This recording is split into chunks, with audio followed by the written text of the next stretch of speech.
দেখো গাইস, এই যে আমরা আনন্দ বাগেতে আছি। এই যে নাও নিয়ে এই যে দানা, এই যে মাছ দেখছো, দানা দেখে কিরম ভাবে আছে এগুলো। মাছের তার মানে এরকম কোয়া চলে না, এরকম মাছ। একটা মাছ 6 কেজি 7 কেজি করে মাছ।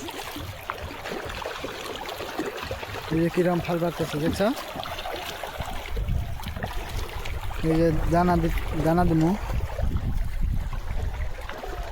এগুলা দানা দিমু।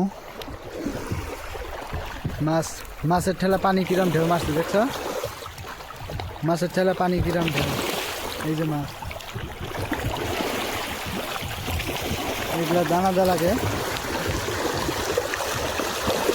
এই যে দানা, মূলত এগুলা দানা দেওয়া লাগে। এই যে দেখছো কিরম দানা দিচ্ছে মাছ কিরম।